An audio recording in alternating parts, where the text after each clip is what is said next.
할렐루야. 예, 식사 든든히 잘 하셨죠? 귀한 섬김 베풀어 주신 온 성도님께 진심으로 감사드립니다. 우리 둘째 날 저녁 집회 우리 함께 찬양하면서 나아가겠습니다. 잠시 기도하겠습니다. 참 고마우신 아버지 하나님, 때를 따라 도우시고 우리에게 충만한 말씀의 은혜를 허락하시는 아버지 하나님의 크신 사랑과 은혜를 감사드립니다. 이 시간에도 우리를 아버지 하나님 은혜의 보좌 앞에 불러주신 아버지 하나님의 사랑과 자비와 은혜와 공율에 감사를 드립니다. 아버지 하나님께서 오늘은 우리 자녀를 위해 울어야 산다는 제목의 말씀을 들려주실 때 하나님께서 죄 많은 우리를 자녀 삼으시기 위하여 죽음 가운데 아들 예수를 내어주신 아버지 하나님의 그 마음을 우리가 온전히 깨달아 알고 기억할 수 있도록 우리 가운데 말씀하여 주시옵소서. 아버지 하나님의 사랑, 아버지 하나님의 성품을 닮아갈 수 있도록 성령 하나님 우리 심령 가운데 역사하여 주옵소서. 우리 드리는 모든 예배 순서를 아버지 하나님께 맡겨드리옵고 감사하신 예수님의 이름으로 기도드립니다. 우리 지난 수요일에 불렀던 찬양인데요, 어제 말씀을 기억하시면서 묵상하시면서 부르시면 좋을 것 같습니다. 함께 찬양 드리겠습니다.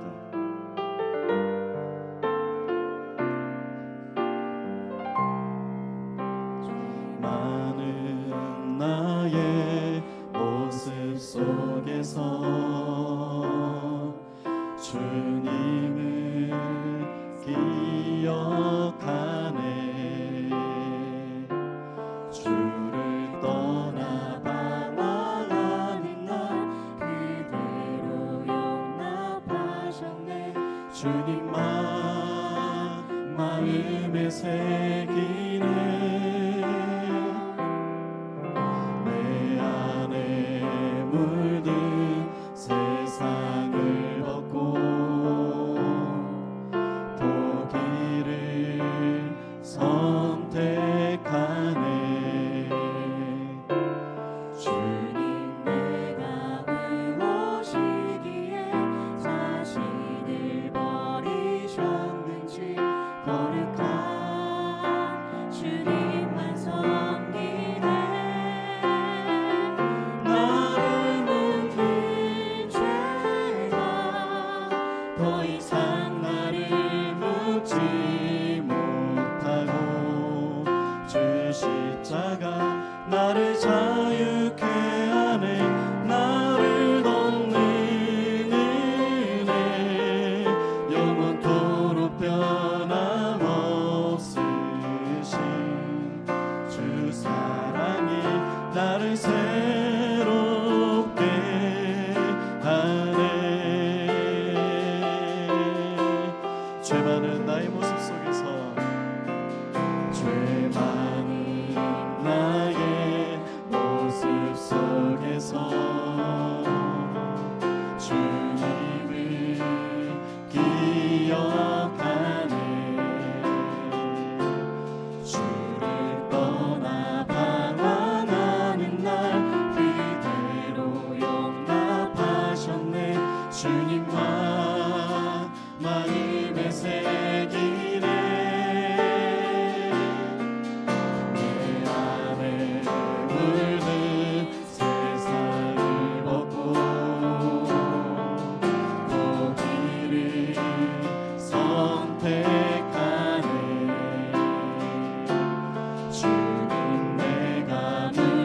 시기에 자신을 버리셨는지 거룩한 주님만 섬기네.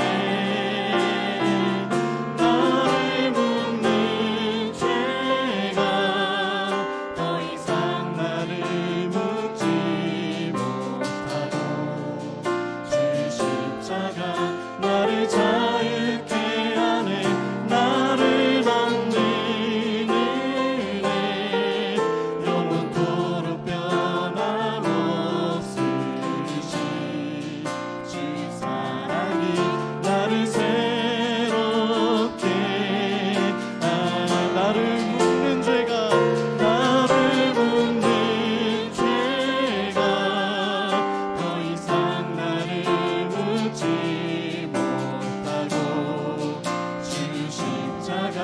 나를 자유케 하네.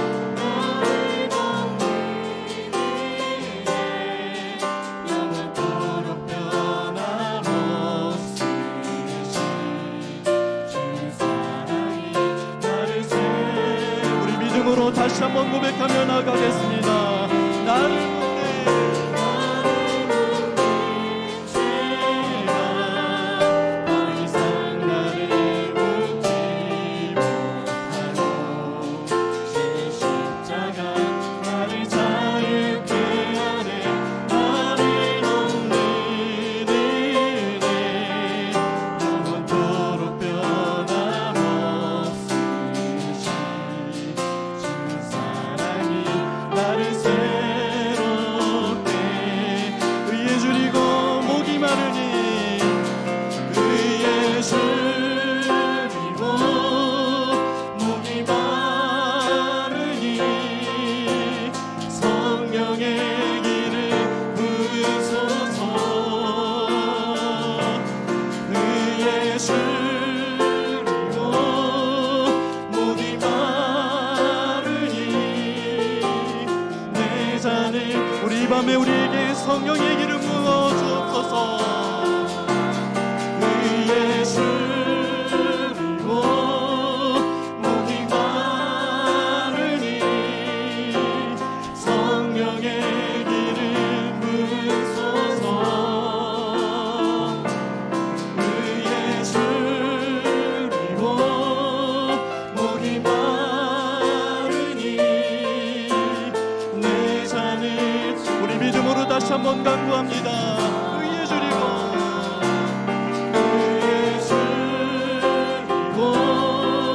목이 마르니 성령의 길을 부으소서. 의에 줄이고 목이 마르니 내 잔을 채워 주소서. 의에 줄이고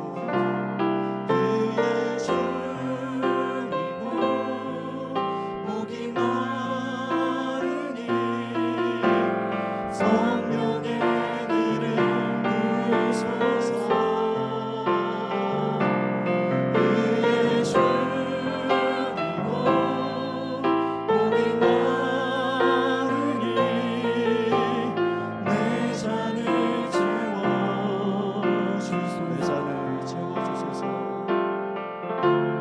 내 잔을 채워주소서. 다시 한번 더 내 잔을 채워주소서. 내 잔을 채워주소서.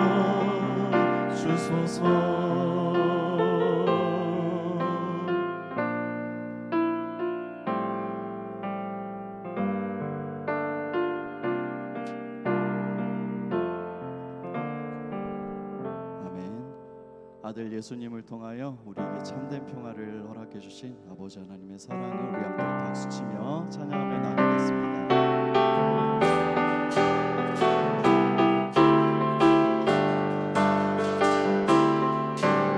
저 바다보다도 더 넓고 세상과 하늘보다 더 높은 주님의 은혜가 이곳에 가득해.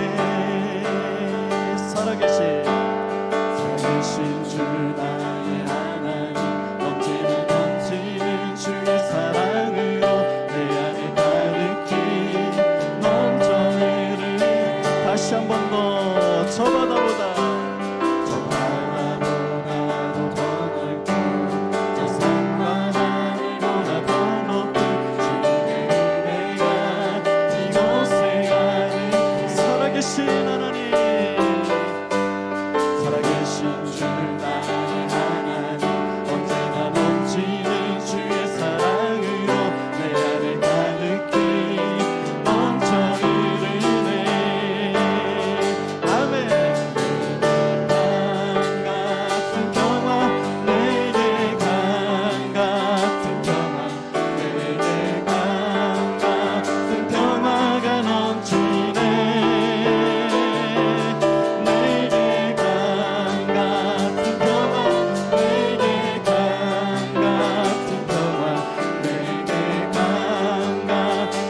앞에서 주님의 임재 앞에서 권능의 날개 아래서 그의 능하신 행동을 인하여 주의 나라와 주의 권세가 주의 나라 주의 권세 찬양 주의 임하네 모든 원수 굴복하는 주의 임재 주의 나라 주의 나라 주의 권세 찬양 주의 임하네 모든 원수 굴복하는 내가 춤을 출때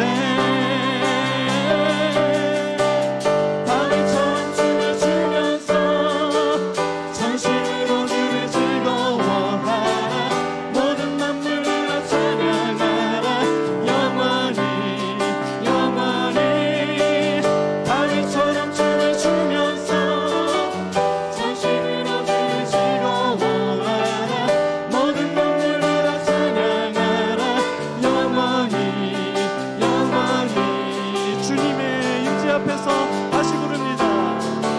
주님의 임재 앞에서 권능의 날개 아래서 그의 능하신 행동을 인하여 주님의 임재 앞으로 나아갑니다.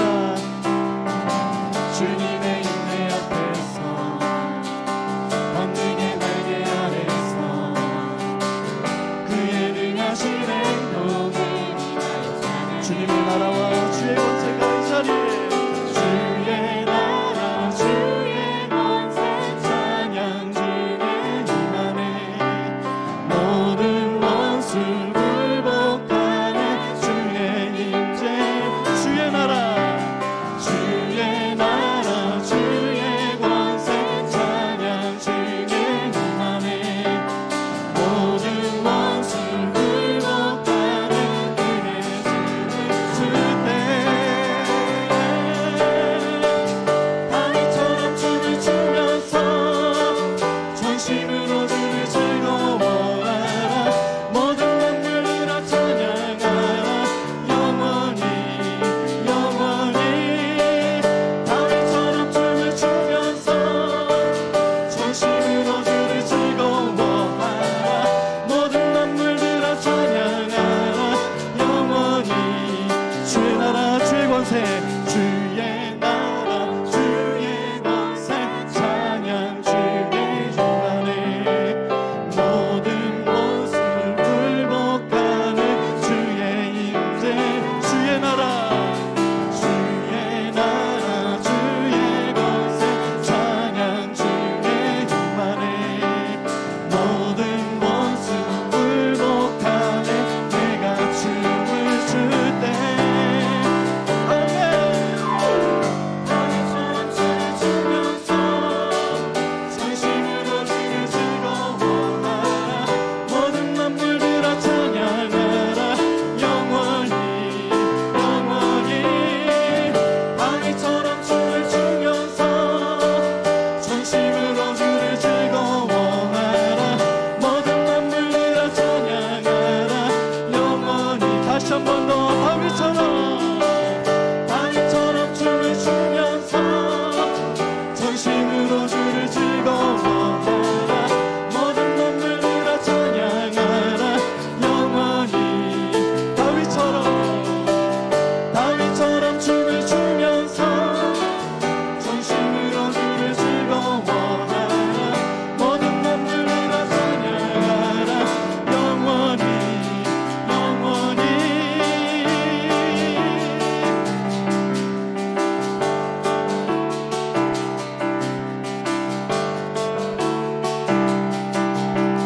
우리가 함께 하시는 영광의 하나님께 박수를 올려드리겠습니다.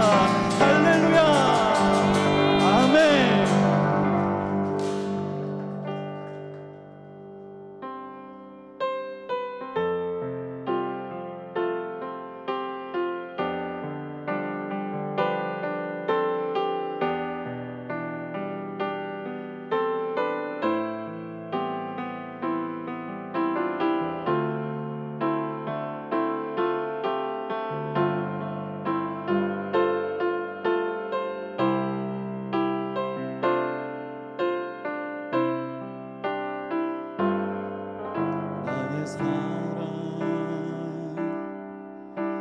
너는 어여쁘고 참 귀하다. 어느 보석보다 귀하다. 내가 사랑스럽지 않을 때 너를 온전히 사랑하고 너와 함께하려 내가 왔노라. 주의 사랑, 이 사랑은 결코 변치 않아. 모든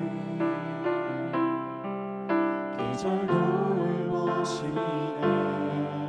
푸른 마르고 꽃은 시들나 주의 말씀은 신실해. 실수가 없으신 주만 바라라.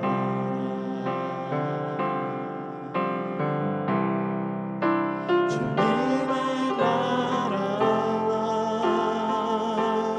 뜻이 나의 삶 속에 임하시며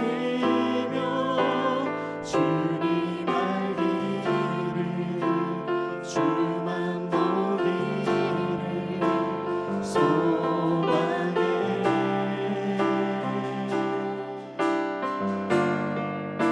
거룩히 살아갈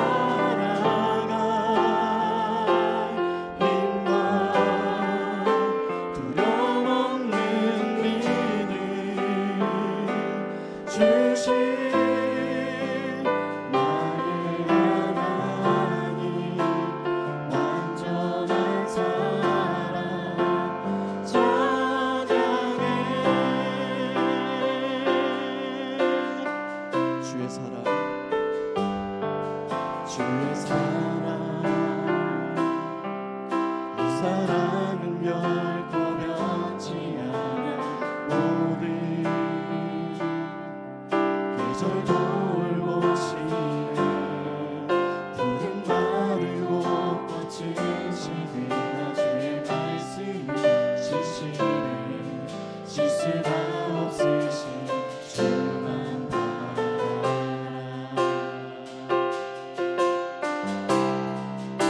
주님의 나라와 뜻이 나의 삶 속에 임하시며 주님 알기를 주만 보기를 소망해.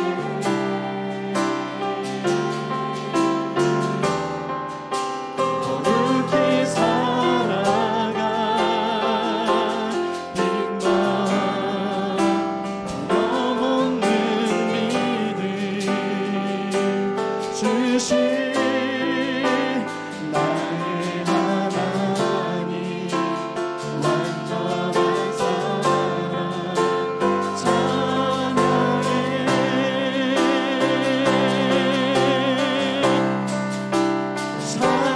찬양하리 만군의 주 영원히 함께하시네.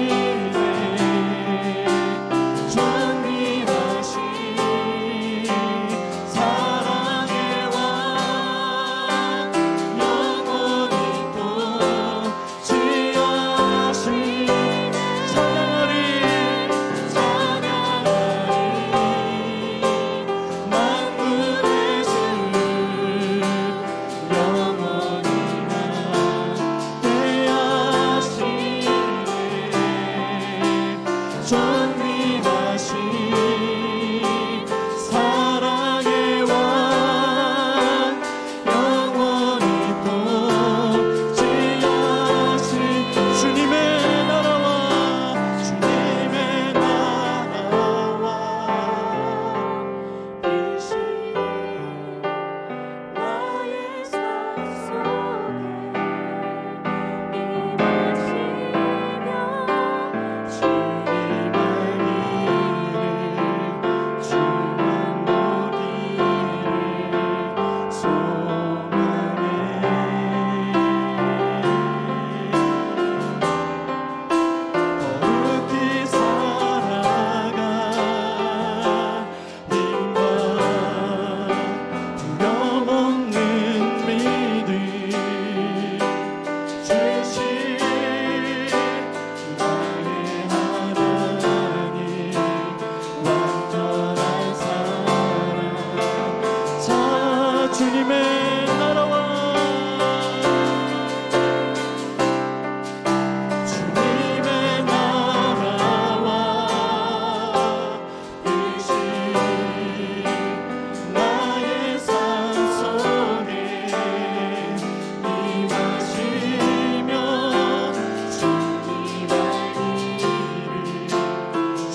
지키시는 주 이름 나옵니다.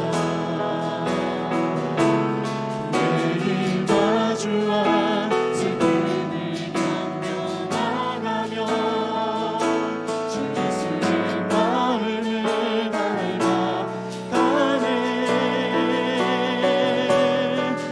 두려운 걸음마다 주가 동행하니 주를 지나며 오늘을 걷네. 주의 신실한 소망을 깊이 담으며 주 예수의 풍요를 채워가네. 하나님의 자녀로 명예 지켜가며 깊어진 삶을 주께 드리네. 매일 마주와 슬픔을 겪며 나가며 주 예수의 마음을 닮아가네. 두려운 걸음마다 주가 동행하니 주를 지하며 오늘을 걷네. 주의 신실한 소망을 깊이 담으며 주 예수의 풍요를 채워가네. 하나님의 자녀로 명예 지켜가며 깊어진 삶을 예수 이를 우리가 함께 따라갑니다. 예수의 길 예수의 길 그 좁은 길 나는 걷네. 주 손잡고 그 무엇도 두렵지 않네.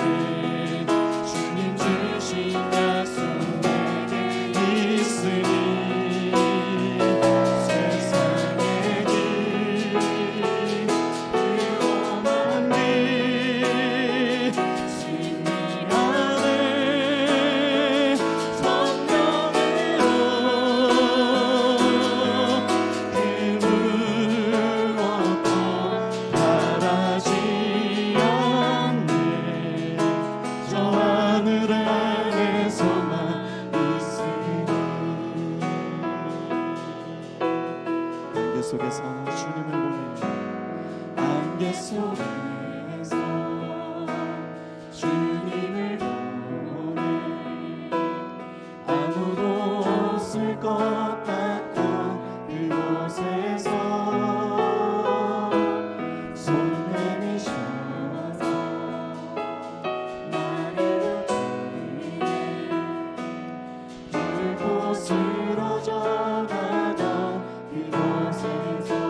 함께 기도하며 나가길 원합니다. 주님, 우리가 이 시간 여기 이 자리에 있고 아버지 하나님, 우리는 부족하지만 예수님의 가신 그 길을 따라가길 원하오니 아버지 하나님, 이 시간 우리를 위하여 예비하신 말씀으로 우리를 교훈하시고 우리의 심령을 새롭게 하여 주시옵소서. 이 시간 우리에게, 이 저녁에 우리에게 아버지 하나님의 마음을 부어 주옵소서.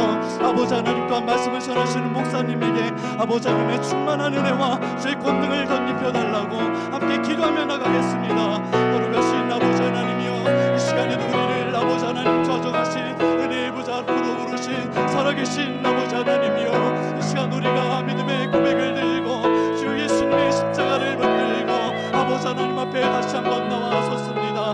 우리는 부족하고 연약하지만 한없이 작을 뿐이지만 아버지 하나님의 마음을 담기를 원합니다. 주 예수 우리 앞에 앞서 걸어가신 그 길을 따라가길 원하오니 아버지 하나님이 이 시간 우리에게 말씀하여 주시고 아버지 하나님 기뻐하시고 원하시는 그 뜻이 무엇인지 우리로 하여금 알게 하여 주시옵소서. 무엇보다 죄악으로 말미암아 죽었던 우리를 살리시고 아버지 하나님의 존귀한 자녀 삼으시기 위하여 아들 예수님을 죽음 가운데 내어주신 아버지 하나님의 그 큰 사랑을 잊지 아니하고 우리가 주 예수의 십자가의 은혜에 감사하며 아버지 하나님의 은혜를 갈망하는 믿음의 공동체요 아버지 하나님의 사람들이 되길 원하오니 아버지 하나님, 우리의 심령을 다시 한번 새롭게 하여 주시옵소서. 우리에게 약속하신 오늘 말씀들이 떠오르게 하여 주시옵고 아버지 하나님, 우리는 부족하고 연약하지만 날마다 지쳐 쓰러질지라도 아버지 하나님 앞에 믿음의 걸음을 걸어나가며 의지적으로 아버지 하나님 말씀을 붙들며 세상의 저주와 아버지 하나님 우리를 저주하게 하는 여러 가지 아픈 상황 가운데서도 두려워하지 아니하고 담대히 아버지 하나님 은혜를 갈망하는 믿음의 공동체가 되도록 우리를 붙들어 주시옵소서. 아버지 하나님, 이 시간 간절히 바라고 나오니 오 아버지 하나님이여, 말씀의 은혜를 부어 주옵소서. 성령 하나님으로 이 시간 우리가 사람을 충만케 하여 주시옵소서. 우리의 마음을 노름하여 주시고 아버지 하나님 말씀과 그 뜻과 계획을 온전히 기도할 수 있도록 아버지 하나님이여 도우소서. 이 시간 우리가 아버지 하나님께 간구하오니 말씀 들고 다닐 수 있는 목사님을 붙들어 주옵시길 원하나이다. 아버지 하나님 손길 아래 있사오니 우리에게 합당하신 아버지 하나님 땅과 이스라엘을 향하신 아버지 하나님 뜻과 계획을 밝히 보여주옵시고 아버지 하나님 말씀을 담대히 전도하실 수 있도록 아버지 하나님 충만한 은혜를 더하여 주시옵소서. 아버지 하나님, 우리에게 오소서. 우리에게 말씀하여 주옵소서. 우리의 기도를 들으시고 응답하여 주시옵소서. 아버지 하나님의 나라나이다. 주님, 우리에게 말씀하여 주옵소서.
사랑의 하나님 아버지,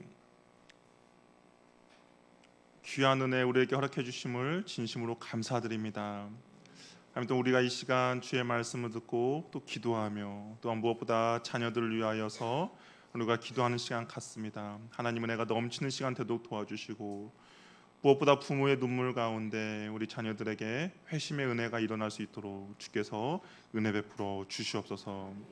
우리가 오늘도 기도하며 나아갈 때 하나님 은혜가 이곳 가운데 충만히 임할 수 있도록 주여 역사하여 주시옵소서. 사랑 많으신 예수님의 이름으로 기도합니다. 아멘. 우리 자리를 약간 조정을 한번 할게요. 우리 아이들이 부모님을 한번 찾아가서 옆에서 좀 앉으면 좋을 것 같습니다. 예. 우리 자녀들이 엄마 아빠를 찾아가서 그 옆에서 좀 앉으면 좋겠다. 왜냐면 우리 좀 더 기도할 때 우리 아이들 위해서 기도할 텐데 그때 좀 옆에서 있으면 좋을 것 같아가지고요.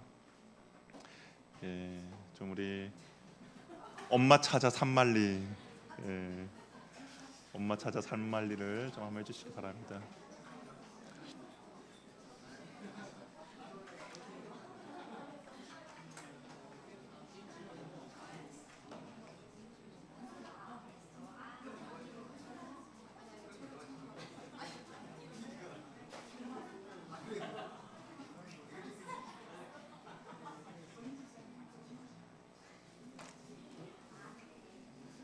예, 이게 좀 번거롭더라도 이렇게 해서 좀 이따 우리가 자녀들 위해서 기도할 때 귀한 시간 되길 바랍니다. 예, 우리 오늘 함께 나눌 말씀 사사기 2장 6절에서 10절 말씀입니다. 구약 성경 362쪽입니다. 사사기 2장 6절에서 10절 말씀. 우리 한 절씩 서로 교독하도록 하겠습니다. 사사기 2장 6절에서 10절 말씀 한 절씩 읽겠습니다.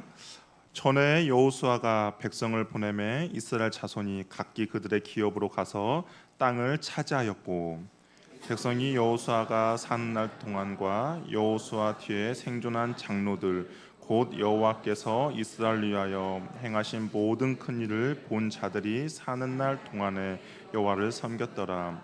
여호와의 종 눈의 아들 여호수아가 110세에 죽음에 우리가 그의 기업의 경내 에브라임 산지 가스 산 북쪽 딥낫 헤레스의 장사였고 함께 읽겠습니다.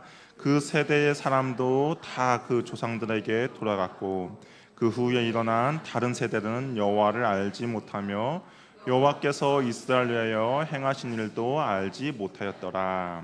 아멘. 그럼 옆에 분과 인사 나눌게요. 우리 또 아이들이 앉아 있으니까 사랑합니다, 축복합니다. 예, 사랑합니다, 축복합니다.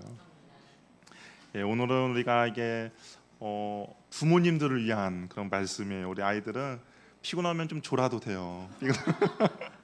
우리 애들은 피곤하면 졸고 좀 더 기도할 때만 일어나서 우리 부모님들을 위해서 이렇게 잘 기도하면 되니까 우리 부모님들은 졸면 안 됩니다. 우리 부모님도 졸면 안 되고 잘 말씀을 들었으면 좋겠어요. 많이 피곤하시죠? 아침부터 나오셔서 그렇게 하고 피곤하신데 제가 아까 그 고기 굽는 걸 보고 내가 괜한 걸 했는가 보구나라는 생각이 들어요. 너무 이렇게 다 피곤하고 지쳐 있는 것 같아서 그래도 맛있게 드셨죠? 예, 맛있으면 된 것 같습니다. 우리가 그냥 자녀를 위해서 기도하는 시간을 가지면 좋겠는데요. 이스라엘 백성들이 고생 끝에 가나안 땅에 들어갔어요. 그래서 이제 12지파별로 땅을 분배받았습니다. 근데 이제 땅을 분배받으면서 하나님께서 이스라엘 백성들에게 내리신 명령이 뭐였냐면 가나안 족속들을 완전히 다 쫓아내라라는 명령을 받았습니다. 왜냐하면 그 가나안 문화가 있으면 이스라엘 백성들이 그 가나안 땅에 살 때 그 문화에 대한 영향력을 받을 수 있기 때문인 것이죠.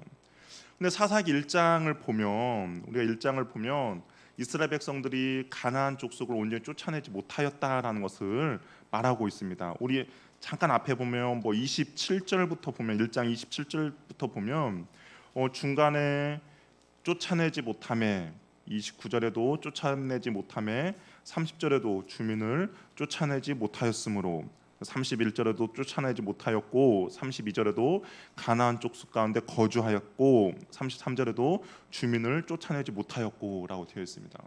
그러니까 이스라엘 백성들이 가나안 땅에서 해야 할 일이 가나안 족속을 쫓아내고 그쪽에서 믿음의 공동체를 온전히 세워야 하는데 가나안 족속을 쫓아내지 못했어요. 그러다 보니까 그냥 이스라엘 백성들에게 어떤 그런 결과가 나타났냐면 가나안 족속과 어쩔 수 없이 함께 살아갈 수밖에 없는 그런 상황이 벌어졌습니다. 근데 가나안 족속과 이제 함께 살아가다 보니까 어떤 일이 벌어졌냐? 가나안 족속들이 섬기던 우상을 이스라엘 백성들도 함께 섬기게 되었던 것이죠. 여호수아서만 보더라도 이스라엘 백성들이 여호수아 앞에서 맹세했습니다. 우리는 여호와 하나님 그만을 섬길 것입니다라고 맹세했어요. 근데 이제 사사기에 들어와 보니까 어떤 일이 벌어졌냐면 이스라엘 백성들이 이제 우리는 여호와만을 그만 섬기겠다라고 행동을 보여주고 있습니다.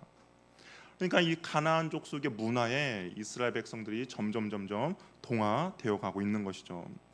왜 이스라엘 백성들이 이런 지경에 오게 됐는가? 무엇이 이스라엘 백성들이 가나안 족속의 그런 문화에 동화되어 가는가? 우리가 오늘 읽었던 본문에서 그의 것을 자세히 이야기해주고 있는데요.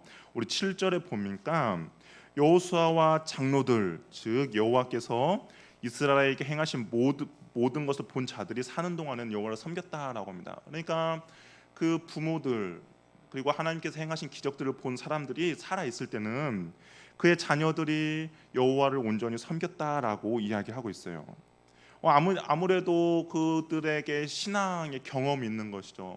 하나님에 대한 경험, 하나님에 대한 만남이 있었습니다. 그러다 보니까 믿음의 산 증인들이 있기 때문에 여호와를 잘 섬겼어요. 그런데 언제부터 그들이 여호와께 멀어졌느냐? 10절에 보니까 그 산 증인들이 이제 한두 명씩 죽게 되었습니다. 그다음 다음 세대가 넘어갔어요. 근데 여호와를 알지 못한 세대들이 나타났고 그들은 여호와께서 이스라엘에게 행하신 그 일도 알지 못한 세대들이 나오면서 가나안의 우상을 섬기게 되었다라고 말하고 있습니다. 결론적으로 사사기에서 말하고 있는 것은 무엇이냐면 그 부모들이 가졌던 신앙이 그 자녀들에게 잘 계승되지 못하였다라고 이야기를 하고 있는 것이죠. 믿음의 산 증인들이 살아 있을 때는 다음 세대들이 하나님을 잘 섬겼어요. 그 믿음을 잘 유지를 했습니다. 그런데 하나님의 그 믿음을 아는 사람들이 사라지고 나니까 그 다음 세대들이 하나님을 알지 못하는 세대가 되었다라고 이야기를 하고 있는 것이죠. 이스라엘 백성들에게 있어서 자녀에게 말씀을 가르쳐야 할 의무는 부모에게 있었습니다. 우리 신명기 6장 4절을 보면 이스라엘아 들으라라고 이야기를 하고 있어요. 그렇죠? 우리 7절 말씀을 한번 읽어볼까요? 화면에 있는데요. 7절 말씀 한번 읽겠습니다. 시작.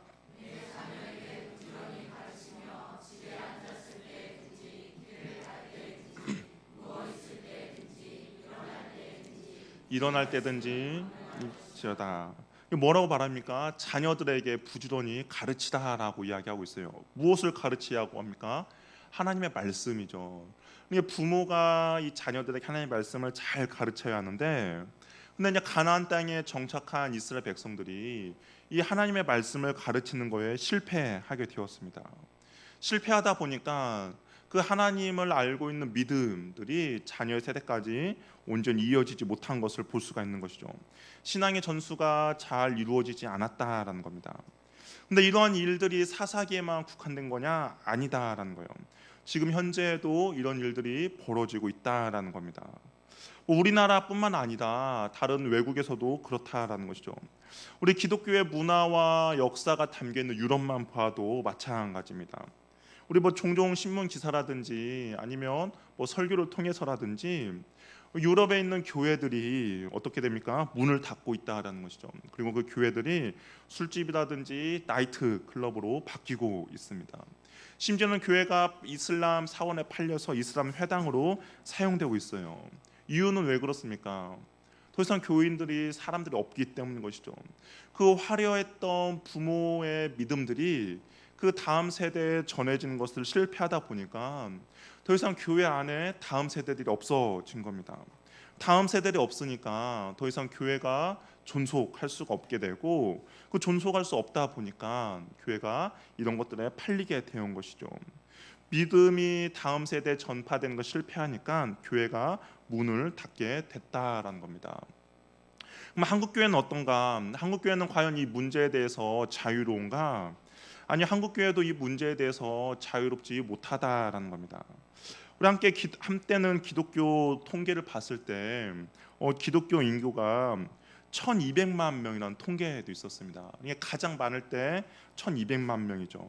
근데 2005년에는 그 기독교 인구가 800만 명 정도 됐습니다. 뭐 정확한 수치는 아닐 수도 있어요. 그런데 이 800만 명 중에서 우리가 흔히 말하는 이단들이 포함되어 있어요. 뭐 신천지라든지 하나님의 교회라든지 뭐 통일교들이 한 200만 몇 명 정도 되죠. 그럼 실질적인 기독교 인구는 600만 정도 됩니다. 근데 그 중에서 그 600만 명이 있더라도 그 중에서 아주 회심하지 않는 그리스도인들도 있겠죠. 그냥 썬데이 크리스천도 있을 것입니다. 그러면 뭐 우리가 흔히 말해서 차 떼고 포 떼면 뭐 600만 중에서 실질적으로 몇 명 되지 않는다라는 것이죠. 근데 몇 명 되지 않는 사람들 중에서도 2014년을 기준으로 해서 통합 측, 우리는 합동 측인데요. 통합 측 교회가 약 한 8,000개가 있는데 거기서 조사를 했어요. 그랬더니 주일학교 없는 교회가 약 48%가 된다 합니다. 그러니까 8,000개 교회 중에서 4,000개가 주일학교가 없다라는 거예요. 이 교회 절반이 주일학교가 없는 그런 상태인 것이죠. 근데 특히 그 중에서 78% 정도는 영유아부가 없다라는 거예요. 뭐 우리가 그냥 이 말을 들으면 어떤 분들은 이제 인구가 감소해서 그런 거 아닙니까?라고 이야기할 수 있어요. 그런데 영유아가 없다라는 것은 인구 감소와는 상관이 없습니다. 왜냐하면 청년들이 만나서 결혼하는 거잖아요. 청년들이 만나서 결혼하는데 그 믿음의 청년들이 없다 보니까 영유아부가 나오지 않는 것이죠. 그리고 그냥 성결교 같은 곳에서는 94년에는 그 아이들이 16만 명이 됐는데 2014년에는 10만 명이 조금 넘는 그런 주일학교 출석 통계를 보여주고 있다라는 겁니다. 그리고 이것을 이제 최근에 나온 근건데요. 2023년에는 약 90% 정도의 주일학교가 사라질 수도 있다라는 겁니다. 이건 한국교회 전체적인 이야기예요. 그리고 우리 고3에서 이제 대학교로 올라가잖아요. 고3에서 대학교로 올라가는 그 아이들 중에서 신앙생활하는 퍼센테이지가 몇 프로일 것 같습니까? 고3에서 신앙을 가져서 대학교를 가는데 신앙생활을 하는 퍼센테이지는 13%라는 겁니다. 이게 100명이 올라가면 13명만 대학교에서 신앙을 가지고 있다라는 거죠. 이것은 뭐 출산율과 상관이 없는 겁니다. 출산율과 상관없고 어떻게 보면 주일학교가 이제 점점 무너져 가고 있다라는 것이죠. 이 주일학교가 무너져 가고 있다라는 것은 결국에는 믿음이 다음 세대로 온전히 전파되지 않고 있다라는 겁니다. 우리나라도 아마 이런 추세대로 간다면 결국에는 어떻게 될까요? 유럽 교회의 전철을 밟게 될 것입니다. 너무 안타까운 일이죠. 아마 이 교회가 점점 시간이 지나면 다음 세대에 복음이 전파되지 않으니까 교회가 술집으로 변하고 그렇게 될 거예요. 예전에 그 신문 최근에 본 그 뉴스 중에서 강화에 있는 어떤 교회 혹시 이야기 들은 적 있습니까? 강화도에 있는 교회가 팔렸어요. 어디로 팔렸을까요? 카페로 바뀌었습니다. 그랬더니 교회가 있을 때는 사람이 없어서 카페로 바뀌었는데 카페로 바뀌고 나니까 그 지역이 주차난으로 그 주민들이 반발하고 있다라고 하더라고요. 이 교회가 카페로 변하니까 사람들이 그곳 찾아갔다라는 거죠. 그럼 우리가 이런 불행한 역사가 우리들에게도 일어난다라는 것이죠. 이것은 뭐 우리는 일어나지 않을 것입니다라고 장담할 수가 없다라는 거예요. 우리들께도 예외는 아니다라는 겁니다. 그럼 우리가 해야 될 일이 무엇일까? 이러한 다음 세대들이 믿음을 버리고 정말 세상으로 나아가는데 우리가 해야 되는 건 뭘까? 특별히 부모로서 자녀들에게 해줘야 할 것은 믿음의 유산을 남겨주고 계승시켜 주어야 한다라는 겁니다. 그럼 과연 어떻게 계승시켜주고 믿음의 유산을 남겨줄 수 있을까요? 우리가 신앙생활을 하면서 뭐 이런 경우도 종종 있어요. 우리 자녀들이 말을 잘 들으면 이 부모의 자랑이 되죠. 근데 자녀들이 속을 썩이면 보통 부모들은 이렇게 하는 것을 들은 적이 있습니다. 이 자녀는 이제 하나님의 것이니까 하나님이 책임주라는 것이죠. 아이가 잘 나갈 때는 이 자녀는 부모의 자랑인데 아이가 이제 속 썩이면 주님 이건 주님의 자녀입니다. 주님께서 책임져 주셔야 합니다라고 이야기를 한다는 것이죠. 그런데 이 자녀들이 속을 썩이든 아니면 말을 잘 듣든 간에 하나님이 나에게 맡긴 하나님의 자녀다라는 것이죠. 이 부모로서는 그 생각을 갖고 있어야 된다라는 것이죠. 하나님께서 자녀를 부모에게 맡긴 이유는 그 아이의 영혼에 대한 책임을 부모에게 맡겼다라는 겁니다. 그러니까 만약에 자녀에게 믿음의 유산이 잘 계승되지 않는다는 것은 그 부모의 직무유기라는 것이죠. 아이에 대한 영혼을 하나님께서 우리에게 맡겼는데 그 영혼에 대한 책임을 우리가 소홀했다라는 겁니다. 자녀들 참된 신앙의 길로 올바르게 설 때까지 부모로서 책임을 다해야 한다라는 것이죠. 그 일은 자녀에게 여호와 하나님이 어떤 분이신지를 가르쳐 주어야 합니다. 그리고 자녀의 회심을 위해서 부모는 기도를 멈추지 않아야 한다라는 것이죠. 부모들이 평생 자녀들을 24시간 따라다닐 수 없습니다. 처음에는 따라다니겠죠. 처음에는 따라다니지만 아이가 점점 자라면서 부모와 자식에게 함께 있을 수 있는 시간들은 점점 줄어들게 됩니다. 그리고 부모로서 이 아이에게 해줄 수 있는 그 시간적인 한계와 능력의 한계를 경험하게 되는 것이죠. 세상은 점점 악해 갑니다. 그리고 세상은 점점 더 어두워집니다. 아이들이 스트레스를 받고 아이들 자살하는 일도 벌어집니다. 그리고 아이들의 폭력과 범죄들도 늘어나고 있어요. 이런 것들이 난무한 시대 가운데 서로 경쟁 사회 속에서 남을 밟고 일어서는 그런 사회 가운데 과연 우리가 아이들을 위해서 할 수 있는 것이 무엇인가? 아이들을 위해서 부모로서 해줄 수 있는 것은 아이가 자라면 점점 부모로서 해줄 수 있는 능력이 사라진다라는 것이죠. 그런데 이런 심각한 상황 가운데서도 부모들이 아이들 위해서 하는 것은 고작 이런 거죠. 좋은 대학을 보내기 위해서 좋은 학원을 보내줍니다. 공부를 열심히 하도록 해주는 거죠. 아니면 편안하게 살 수 있도록 부모가 많은 돈을 벌어서 유산을 남겨줄 계획을 세웁니다. 아니 또 어떤 부모들은 각종 모든 것들을 다 보장해주는 든든한 보험을 들어주려는 것이죠. 그런데 이런 것들이 정말 우리 자녀들을 온전히 지켜낼 수 있을까? 이 세상으로부터 온전히 우리의 자녀들을 근본적으로 지켜낼 수 없다라는 것이죠. 어느 정도는 효과가 있을지 모르겠습니다. 그러나 근본적인 해결책은 되지 못한다라는 것이죠. 이것을 근본적으로 해결하기 위한 방법은 무엇이냐면 생명의 근원 되시고 완전한 부모 되신 여호와 하나님께 우리 자녀들이 온전히 붙들려 있어야 한다라는 것이죠. 자녀들이 우리가 더 이상 함께하지 못하는 날들이 오더라도 이 믿음으로써 잘 가르쳐 놓고 믿음으로써 잘 세워 놓는다면 이들이 세상을 살아감에 있어서 세상의 문화에 동화되지 않고 세상을 이겨나갈 수 있는 그 믿음을 굳건히 세워 나갈 수 있다라는 겁니다. 이 일을 할 수 있는 것은 우리가 자녀들을 온전히 하나님의 말씀으로 잘 양육하고 기도하는 방법밖에 없다라는 것이죠. 자녀를 위해 우리가 해야 될 첫 번째 의무는 자녀들이 생명의 근원 되신 여호와 하나님을 사랑할 수 있도록 이끌어 주는 방법밖에 없다라는 겁니다. 생명의 근원 되신 예수 그리스도께 붙들려서 살아갈 수 있도록 부모가 온전한 다리 역할을 해줄 수밖에 없다라는 것이죠. 그래서 여호와 하나님을 사랑하도록 부모가 가르쳐 주어야 한다라는 겁니다. 그런데 이 사랑이 교회만 다닌다고 해서 생기는 것이 아니다라는 것이죠. 모태신앙으로 자랐고 신앙생활을 한 아이들은 어느 정도까지는 부모의 말을 잘 들을 수도 있어요. 정말 아까 말한 대로 고등학교 때까지는 그 아이들이 부모님의 그런 그 손길을 이끌어서 교회에 나올 수밖에 없는 그런 상황이 벌어질 수도 있습니다. 그런데 그들이 정작 대학교에 들어가고 직장 생활하고 부모 품을 떠났을 때 과연 그들이 교회 안에 계속 머물러 있는가? 그렇지 않다라는 것이죠. 진정한 사랑에 의해서 믿음과 순종이 아니라 그냥 부모의 강압에 의해서 신앙생활을 하는 아이들은 시간이 지나면서 부모 곁을 떠나면서 자연스럽게 교회도 떠나게 된다라는 겁니다.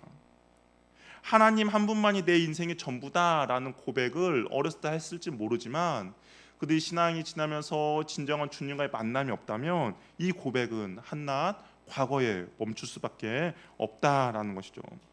그러면서 신앙생활하면서 그러겠죠. 하나님뿐만 아니라 그냥 플러스 알파도 필요한 신앙생활을 하게 된다라는 겁니다. 하나님만이 나의 모든 전부가 아니라 하나님도 필요하고 플러스 알파 액세서리도 필요하다라는 것이죠. 제가 예전에 말했던 것처럼 액세서리는 무엇입니까? 있으면 좋지만 없다고 해서 불편한 걸로 끝나는 것이죠. 없다고 해서 뭐 죽고 사는 문제가 아니다라는 거예요. 그런데 이 부모 하나님을 만나지 못한 그 아이들의 영혼이 신앙생활이 그런 액세서리가 된다라는 겁니다. 습관적으로 살아가면서 있으면 좋고 없으면 죽고 사는 문제가 아니다라고 생각을 하는 것이죠. 약간은 불편하고 찜찜하지만 죽고 사는 문제는 아니다라고 생각하게 됩니다. 왜냐하면 내가 진정 주님을 만난 경험이 없기 때문인 것이죠. 그래서 신앙이 그냥 액세서리 신앙이 되는 거예요. 종교란에 기독교는 쓰지만 내가 주님을 사랑하지는 않는다라는 것이죠. 우리는 이런 사람들 종교인이라고 말합니다. 그러니까 종교인으로 한평생 살아가게 된다라는 거죠. 종교인으로 살아가는 자녀들에게 꼭 필요한 것은 무엇이냐면 마음의 변화가 일어나야 한다라는 겁니다. 가치관의 변화가 일어나야 된다라는 거예요. 그것이 바로 회심이라고 할 수가 있는 것이죠. 회심이라는 말은 마음이 돌아서는 겁니다. 가던 길을 멈춰 서서 돌아서는 것이죠. 생각이 바뀌는 것이고 가치관이 바뀌는 겁니다. 자신의 죄에 대해서 반응하고 죄를 향한 마음이 하나님을 향해서 돌아서는 것이 바로 회심입니다. 이 회심을 가장 잘 표현하고 있는 것이 누가복음 15장 돌아온 탕자 이야기인데요. 여기 보면 둘째 아들이 부모 아버지의 품을 떠나서 그가 정말 비참한 생활을 하게 됩니다. 돼지 쥐염 열매를 먹는 그런 상황까지 그런 상황까지 벌어지게 됩니다. 그러다 보니까 이거 어떻겠냐?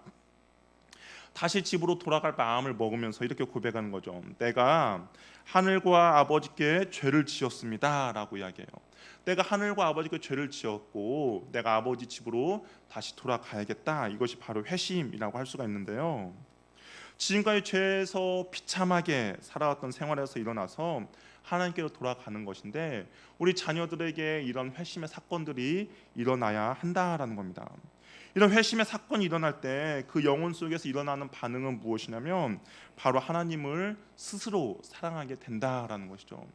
어렸을 때는 부모의 강압적으로 인하여서 하나님을 사랑하는 척하는 모습을 보여줄 수도 있습니다. 그러나 그의 인생 가운데 회심의 사건이 일어날 때는 부모의 강압에 의해서가 아니라 자신 스스로 하나님을 사랑하게 된다라는 겁니다. 내 마음에 우러나서 하나님을 섬기고 하나님을 경외하고 하나님만을 사랑하게 되는 것이죠. 액세서리의 신앙생활에서 온전히 하나님 한 분만으로 만족하는 고백이 나오게 된다라는 겁니다. 그리고 하나님께 순종하고자 하는 열망이 생기는 것이죠.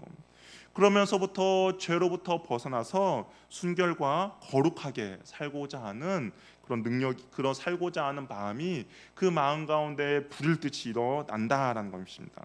이것이 회심한 자녀의 모습인 것이죠. 부모는 바로 이런 자녀들이 회심의 사건을 경험할 수 있도록 끊임없이 하나님의 말씀을 가르쳐야 하고 그리고 눈물로 그 자녀들 위해서 기도해야 한다라는 겁니다. 한번 부모님들에게 물어볼게요. 자녀가 회심했습니까? 만약에 이 질문 가운데 잘 모르겠는데요. 내 자녀가 회심했는지 잘 모르겠습니다 라고 대답을 한다면 아직 회심하지 않을 가능성이 있다라는 겁니다. 왜냐하면 회심한 자녀들은 그들의 삶에 하나님을 경외하고 하나님을 사랑하는 그 모습이 나타나기 때문인 것이죠.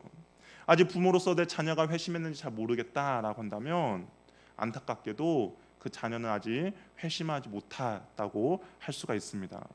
신앙생활을 오래 해도 왜 아이들이 회심을 하지 못할까? 왜 회심을 하지 않을까? 그것은 부모들이 자녀의 회심의 문제에 대해서 별로 관심이 없기 때문입니다.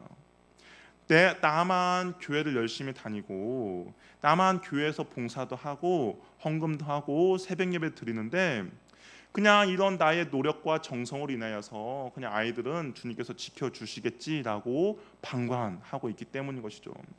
한번 부모님들께 질문할게요. 과연 자녀의 회심을 위해서 내가 아이들 위해서 기도하고 말씀을 가르친 기억이 있습니까? 자녀가 정말 주님 앞에 주님을 온전히 경외하고 주님만을 사랑하도록 내가 혹시 아이들 위해서 기도한 적 있습니까? 그런 질문 가운데 저는 자녀들 위해서 정말 열심히 기도하고 눈물로 기도하고 있습니다 라고 대답하는 부모가 별로 없다라는 것이죠. 왜냐하면 자녀의 회심의 문제에서 부모들이 별로 관심이 없다라는 겁니다. 그냥 나의 이렇게 하다 보면 우리 자녀가 교회 다니고 있기 때문에, 그냥 교회 출석하고 있기 때문에 당연히 회심하고 있다라고 생각하고 있는 것이죠.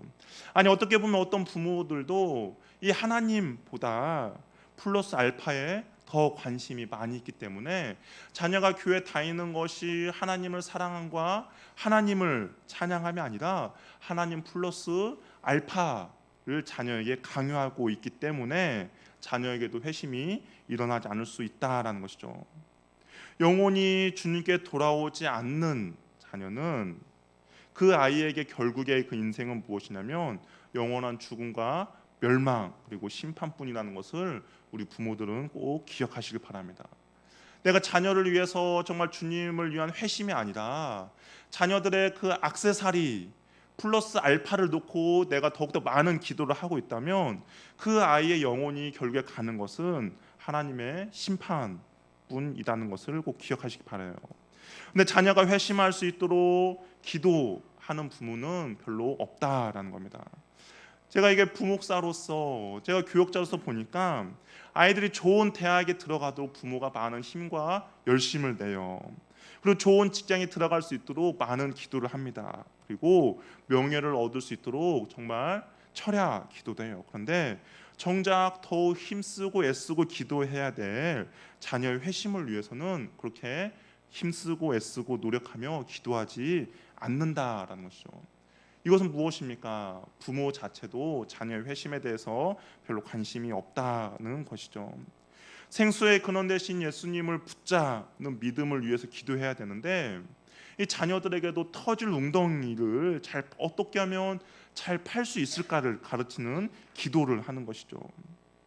내 아이가 돌아올 때까지 정말 부모들은 끊임없이 기도해야 한다라는 겁니다. 멸망의 길에서 돌아서서 생명의 길로 접어들 때까지 기도해야 한다라는 거예요. 아이들에게 플러스 알파를 위해서 좋은 대학에 들어가고 좋은 직장에 들어가고 정말 좋은 사업이 완성되기 위해서 기도하기보다는 이 아이가 정말 주님을 온전히 만날 수 있도록 기도해야 되는 것이 부모의 몫이라는 것이죠. 만약 회심하지 않는 자녀들이 인생이 승승장구할 수가 있어요. 탄탄대로를 달릴 수도 있습니다. 그러면 더 안타까운 것은 무엇인지 아십니까? 그 자녀들이 그런 탄탄대로를 달리고 인생에서 승승장구하면 주님께로 돌아올 수 있는 확률이 더욱더 적어진다라는 겁니다. 주님이 아니어도 내 인생이 이런 인생이 되는데 과연 주님께로 돌아오겠습니까? 아니요. 주님께로 돌아올 수 있는 확률이 더욱더 적어지고 그 회심하지는 않는 자녀가 주님께로 돌아올 이유가 없다라는 것이죠.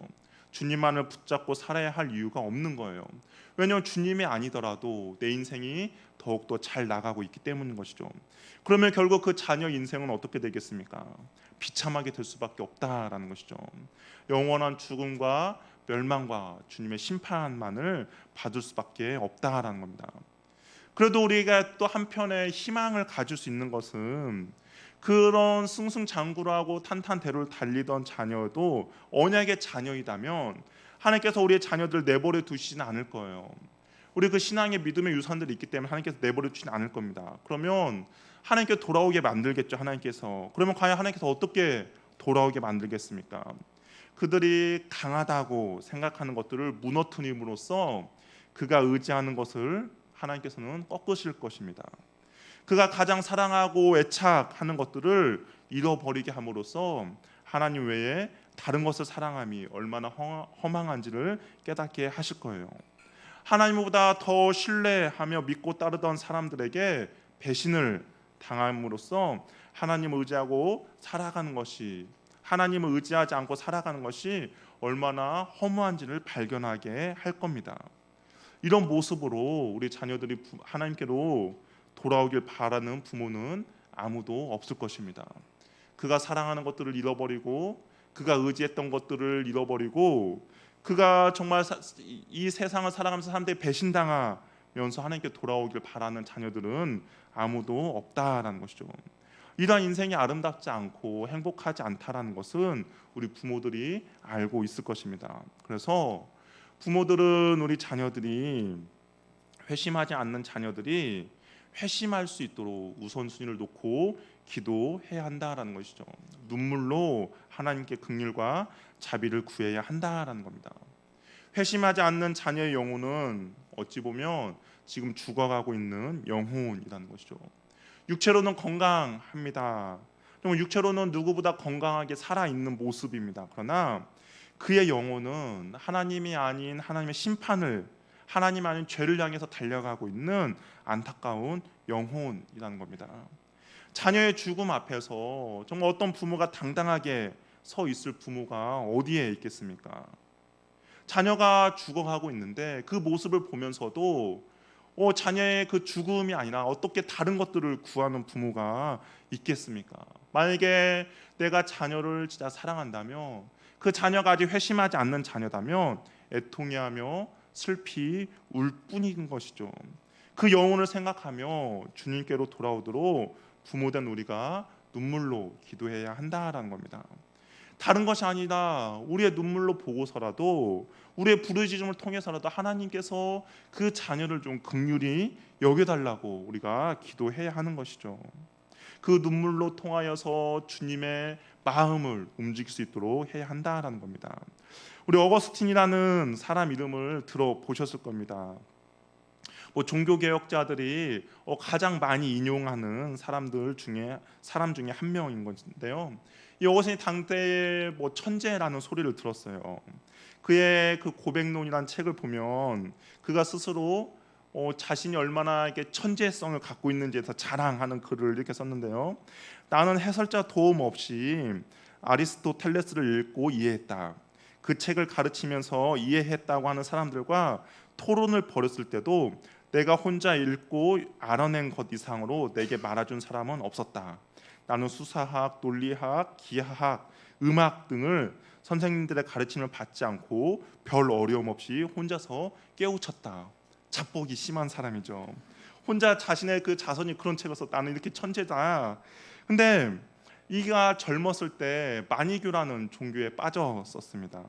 지금 말하면 이단이죠. 신천지라든지 하나님의 교회라든지 통일교, 그런 이단에 빠졌어요. 뿐만 아니라 그가 18살 때에는 사생아를 낳았습니다. 그리고 그 다른 여자를 찾아서 동거도 했고 동성애에 빠졌다라고도 합니다.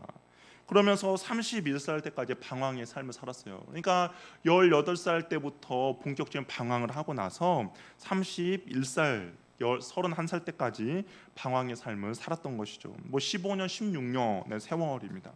근데 그의 어머니 모니카라는 여자가 있었어요. 모니카는 죽지 않고 살아야 할 이유에 대해서 이렇게 말했습니다. 그의 아들 어거스틴, 내 아들이 주님께로 돌아올 때까지 기도하기 위해서 나는 살아야 한다라고 이야기한 것이죠. 근데 결국 어거스틴이 회심을 해서 주님께로 돌아옵니다. 그러면서 그의 어머니에 대해서 이런 회상을 해요.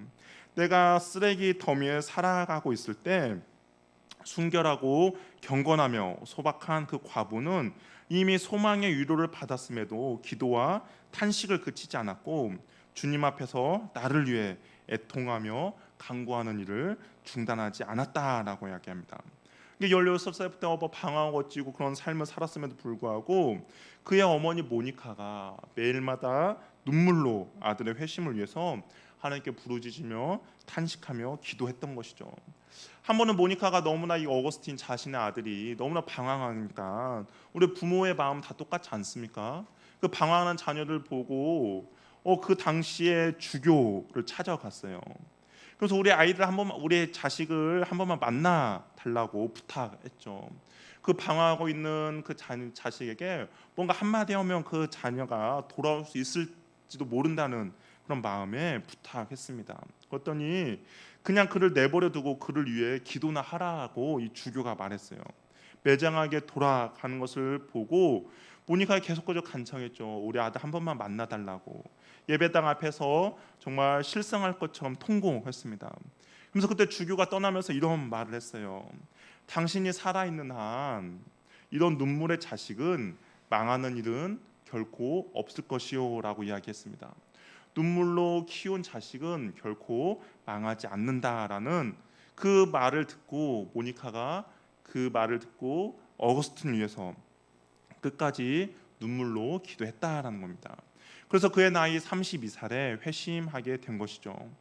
그리고 그의 어머니 모니카는 어거스틴이 회심한 그 다음에 생을 마감하게 됩니다. 우리도 자녀의 회심을 위해서 우리도 이런 눈물이 필요하다라는 것이죠. 부모의 눈물은 하나님의 마음을 움직인다라는 것입니다. 내가 내 자녀를 사랑한다면 우리가 이 자녀의 회심을 위해서 주님 앞에 기도해야 할 때라는 것이죠. 지금 아니면 다음에 하면 되지라고 생각하시는 분도 있을 수 있습니다. 그러나 이 다음이라는 기약이 나의 생각이지 하나님께서 우리에게 다음이라는 날을 허락하지 않을 수도 있다라는 것이죠. 이 내일이라는 것이 우리는 당연히 그냥 내일이 온다라고 생각하겠지만 하나님께서 내일을 허락해 주시지 않는다면 어떻습니까? 우리에게는 내일이라는 보장이 없다라는 것이죠. 당연히 보장되는 것이 아니라 하나님이 허락해 주어야만이 보장되는 날이라는 것이죠. 오늘이 지나고 내일 건강했던 사람이 일어나지 못한 경우도 허다하게 우리는 보게 된다라는 겁니다. 그렇기 때문에 자녀의 회심을 위해서 기도하는 것은 미룰 수 없다라는 것이죠. 오늘이 정말 이 마지막이라는 생각을 가지고 주님 앞에 눈물로 기도하며 나아갈 때 하나님께서 우리의 긍휼하심을 보고 그의 마음을 그의 마음을 움직여서 우리 자녀 가운데 회심할 수 있는 은혜를 베풀어 줄 수도 있다라는 겁니다. 자녀의 영혼이 주님께로 돌아오지 않는다면 그는 육신의 죽음을 맞이할 때 영원한 죽음과 멸망 그리고 하나님 앞에서 심판을 받을 뿐인 것이죠. 그래서 우리는 주님 앞에서 두렵고 떨림으로 주의 긍휼과 자비를 구하면서 기도해야 한다라는 겁니다. 자녀가 회심할 때까지 멸망의 길에서 돌아서게 해달라고 기도해야 하는 것이죠. 왜냐하면 눈물의 자식은 결코 망하지 않을 것이기 때문입니다. 플러스 알파를 위해서 기도하기보다는 정말 자녀의 영혼을 위해서 먼저 기도하시기를 바랍니다. 우리가 자녀를 정말 좋은 대학과 좋은 직장과 좋은 배우자를 만나기 위해서 얼마나 많이 힘쓰며 애쓰며 기도하고 있습니까? 그러나 정작 중요한 것은 그의 인생의 탄탄대로를 가르고 그의 인생이 성공하기 위해서 기도하기보다는 먼저 주님을 만날 수 있도록 기도해야 한다라는 것이죠. 그리고 그것을 위해서 기도할 때 그의 인생이 하나님께 붙들린 삶을 산다면 이 세상에서 누릴 수 없는 가장 큰 복을 누리는 그런 인생이 될 수 있다라는 겁니다. 또한 우리 친구들은 나는 하나님의 은혜를 경험했고 나는 내 인생 가운데 회심의 은혜가 있습니다라고 생각한 친구도 있다면 부모님들을 위해서 기도하시길 바랍니다. 우리 부모님들이 이 자녀, 그러니까 나를 정말 주님의 말씀으로 잘 양육할 수 있도록 하나님의 지혜와 성령의 충만함을 붙들고 우리가 주님 앞에 잘 살아갈 수 있도록 하나님과 나 사이에 중요한 역할을 할 수 있도록 우리 자녀들은 부모님을 위해서 기도하시길 바랍니다. 그럴 때 하나님께서 부모님들에게 지혜를 주실 것이고 그 지혜를 가지고 여러분들이 회심의 역사가 일어날 수 있도록 좋은 역할을 할 수 있을 것입니다. 그러니까 우리가 이 시간에 부모님들은 자녀를 위해서 그리고 자녀들은 부모를 위해서 기도하는 귀하고 복된 은혜가 있기를 바랍니다. 그럴 때 우리의 영혼이 주님 앞에 온전히 상달될 것이며 그 영혼이 우리가 이 땅에서뿐만 아니라 하늘나라에서도 또 볼 수 있는 귀하고 복된 영혼이 될 것입니다. 근데 만약에 부모로서 나는 믿음이 있어서 주님 앞에 갔는데 우리가 오늘 읽었던 말씀처럼 내 자녀들이 하나님을 알지 못하고 이 세상을 마무리한다면 천국에서 우리 자녀들을 보지 못하는 그런 안타까움을 우리가 경험할 수도 있다라는 것을 꼭 기억하시고 자녀의 회심을 위해서 눈물로 기도하는 저와 여러분이 되기를 바랍니다. 우리 함께 일어나셔서 우리 함께 찬양하고 기도하도록 하겠는데요. 우리 좀 넓게 서서 함께 기도하고 찬양하겠습니다. 우리가 오늘도 통성으로 기도했으면 좋겠어요. 오늘 주변에 있는 사람이 기도하면서 좀 방해가 된다면 우리가 좀 넓게 해서 같이 기도할 텐데 우리 찬양하며 기도하며 나가도록 하겠습니다.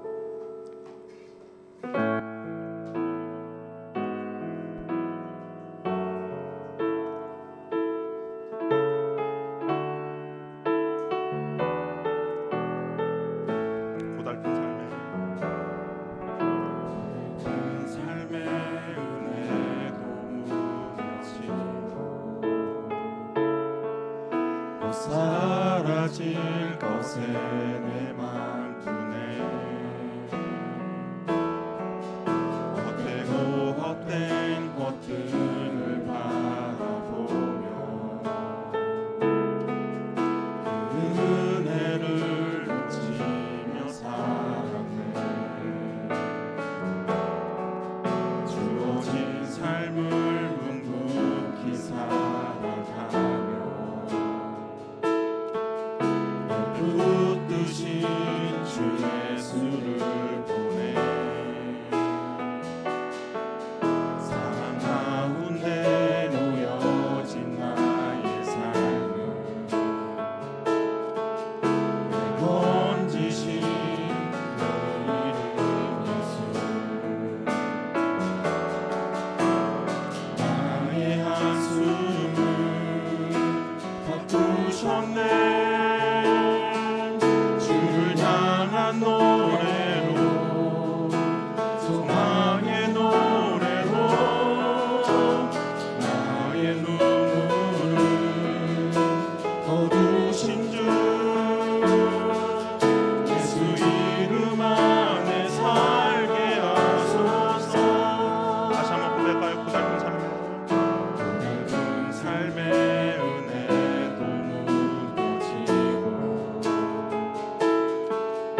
자녀들이 회심을 경험했습니까?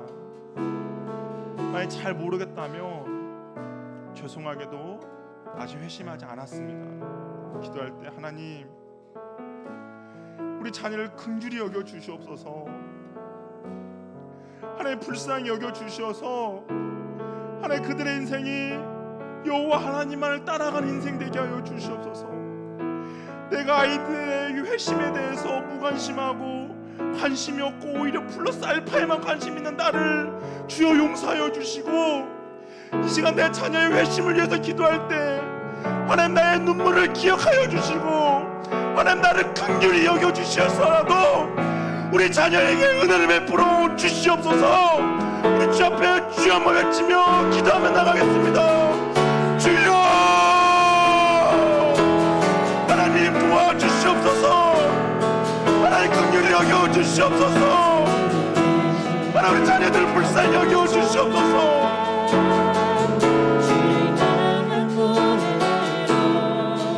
하나님 나의 눈물을 보면서 긍휼히 여겨 주시옵소서. 안타깝게도 우리 자녀들이 주님을 알지 못함을 주여, 하나님 나의 잘못입니다. 내가 자녀를 위해서 기도하지 않은 나의 잘못입니다. 내가 다른 것을 너무나 치고 있습니다. 내가 플러스 알파를 놓고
앞에 아이들이 있다면 우리 아이들을 안아주면서 한번 기도했으면 좋겠습니다.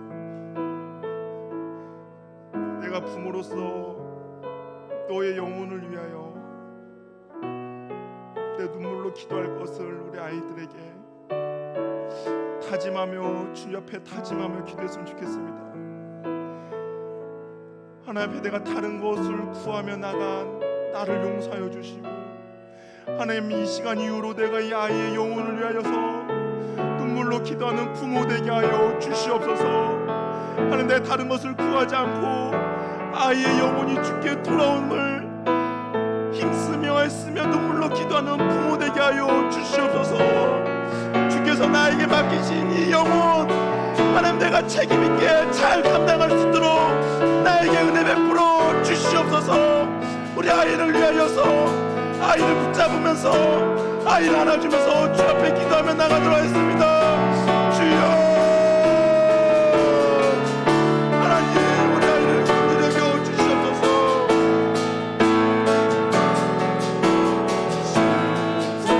하나님 붙들어 주시옵소서. 하나님 내 다른 것을 기도하는 것이 아니라 이 아이의 영혼이 주께 돌아오기를 기도하겠습니다. 이 아이가 주님께 돌아오기를 기도하겠습니다. 하나님 영혼을 긍휼히 여겨 주시옵소서.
사랑의 하나님 아버지,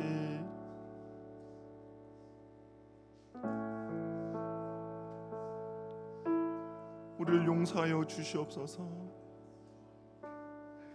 아이의 영혼을 위해서 기도하기보다는 세상의 것들로 채워질 수 있도록 기도한 우리 부모들을 용서하여 주시옵소서. 정작 중요한 아이의 영혼이 아니라 세상적으로 잘 나가고 세상적으로 인정받고 세상 사람들에게 칭찬받는 것을 우선시하며 그것을 구한 우리들을 주여 용서하여 주시옵소서. 정작 중요한 아이의 영혼을 위하여서 기도하지 못한 우리를 긍휼히 여겨주시고, 하나님 이 시간 주께서 맡기신 그 자녀를 위해서 기도한 그 눈물을 기억하여 주시옵소서. 아이의 영혼이 주님께 돌아오길 위하여서 간절히 부르짖으며 기도한 그 눈물을 주께서 긍휼히 여겨 주셔서 하나님 아이들 주께 돌아올 수 있도록 도와주시고, 그들의 믿음이 온전히 여호와 하나님만이 나의 모든 것 되십니다라고 고백할 수 있는 하나님 그런 은혜를 허락하여 주시옵소서. 아이의 영혼이 회심의 역사가 일어나도록 도와주시고, 주께로 다시 돌아와 주를 찬양하며 주를 경배할 수 있도록 주여 인도하여 주시옵소서.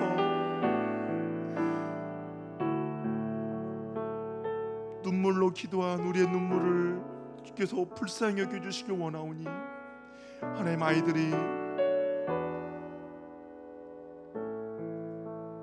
주님만을 사랑할 수 있도록 은혜 베풀어 주시옵소서. 하나님, 우리가 어떤 것보다 이 아이들을 위해서 기도하겠습니다. 주님께서 이 아이들을 우리에게 맡기셨사오니 하나님, 내가 아이의 영혼을 위하여서 주께 온전히 돌아올 때까지 지치거나 낙심하거나 포기하지 않고 기도할 수 있도록 우리에게 은혜를 더하여 주시옵소서. 하나님의 크고 놀라운 은혜가 우리의 삶 가운데 넘쳐나도록 도와주시고, 무엇보다 이 가정 가운데 하나님의 은혜가 넘치는 귀하고 복된 가정 되도록 역사하여 주시옵소서. 우리의 기도가 하나도 땅에 떨어지지 않도록 도와주시고, 우리의 기도의 모든 것들이 하나님께 상달되고 주의 응답이 되는 귀하고 복된 은혜의 시간 되도록 주께서 함께하여 주시옵소서. 이제 우리 주 예수 그리스도의 은혜와 하나님의 사랑과 성령님의 교제 교통 충만하심이 아이의 영혼을 위하여서 눈물로 기도하고자 하는 주의 자녀들에게, 또한 부모를 위하여서 기도하는 그 자녀들 머리 위에 이제부터 영원토록 함께 있을지어다. 아멘.